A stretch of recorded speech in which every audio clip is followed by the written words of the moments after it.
ఏలూరు జిల్లా బుట్టాయిగూడెం మండల కేంద్రంలో ఈరోజు వామపక్ష పార్టీల ఆధ్వర్యంలో గ్రామీణ బంద్ విజయవంతంగా జరిగింది. ఈ బంద్లో ఆయా సంఘాల నాయకులు మాట్లాడుతూ నరేంద్ర మోడీ అధికారంలోకి వచ్చిన తరువాత కార్మికులకు, కర్షకులకు తీరని అన్యాయం చేస్తున్నారని, రైతాంగ సమస్యలను పట్టించుకోకుండా రైతులు పండించిన పంటకు గిట్టుబాటు ధర కల్పించకుండా రైతాంగాన్ని, రైతుల హక్కులను కాలరాస్తున్నారని అన్నారు. చలో ఢిల్లీ పిలుపులో భాగంగా కనీస మద్దతు ధర చట్టం చేయాలని, పంజాబ్, హర్యానా, మహారాష్ట్ర రైతులు పిలుపు ఇస్తే వారు ఢిల్లీలోకి అడుగు పెట్టకుండా రోడ్లకు అడ్డంగా సిమెంటు గోడలు నిర్మించి ఇనుప కంచెలు వేసి రోడ్ల మీద మేకులు కొట్టి రైతులను గాయపరచడాన్ని పూర్తిగా ఖండించారు. కరోనా కష్టకాలంలో కూడా రైతులు పంటలు పండించి ఈ దేశాన్ని బ్రతికిస్తే నరేంద్ర మోడీ రైతుల మెడలకు ఉరితాడు బిగించడాన్ని చూస్తున్నాడని అన్నారు. ఈ కార్యక్రమంలో వామపక్ష పార్టీల నాయకులు, కార్యకర్తలు అధిక సంఖ్యలో పాల్గొన్నారు.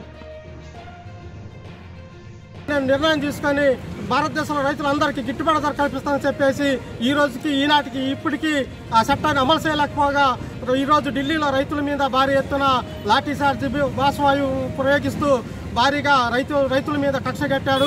కాబట్టి ఈ కక్షని నరేంద్ర మోడీ తక్షణం విరమించుకోవాలి.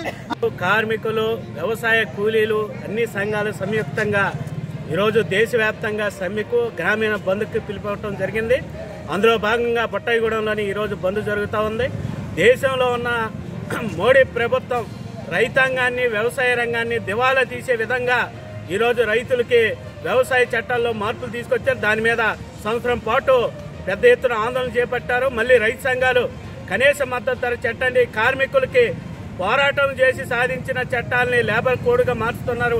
వాటిని నియంత్రించి యథావిధిగా చట్టాలను అమలు చేయండి, ఉపాధి హామీ పని దినాలు పెంచండి, బడ్జెట్ పెంచండి అని ఇలాంటి డిమాండ్స్ మీద దేశవ్యాప్తంగా ఈరోజు కార్మిక, కర్షక ఐక్యతతోటి జరుగుతూ ఉంది. ఇప్పటికైనా నరేంద్ర మోడీ పెట్టుబడిదారులు, కార్పొరేట్ విధానాలు విడనాడి దేశంలో ఉన్న ప్రజల యొక్క సంక్షేమం కోసం ఆలోచించండి. ఇప్పటికే ప్రభుత్వం ఈ రోజు రైతుల్ని, అట్లానే కార్మికుల్ని దివాలా తీసే పని ఈ రోజు కేంద్ర రాష్ట్ర ప్రభుత్వాలు చేస్తూ ఉన్నాయి. ఏ విధంగా అంటే చూస్తూ ఉన్నాం, కార్మికులు ఏదైతే పోరాడి సాధించుకున్న 44 కార్మిక చట్టాలు ఏవైతే ఉన్నాయో వాటిని ఈ రోజు 4 లేబర్ కోడ్లుగా మార్చి ఈ రోజు కార్మికులు కనీసం వాళ్ళ హక్కుల్ని తెలియజేసే విధంగా కూడా లేకుండా మార్పులు చేస్తా ఉన్నారు. మేమేం డిమాండ్ చేస్తున్న ప్రభుత్వాన్ని ఏదైతే 4 లేబర్ కోడ్లు మార్చారో వాటిని తక్షణమే రద్దు చేయాలి.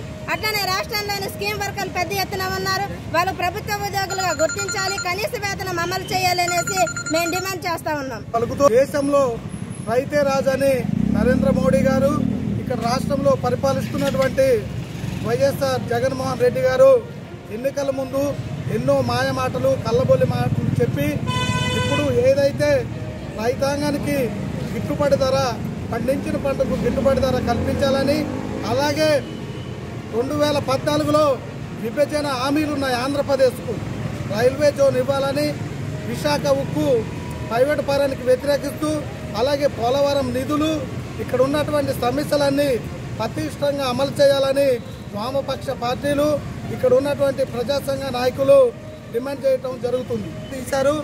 ఈ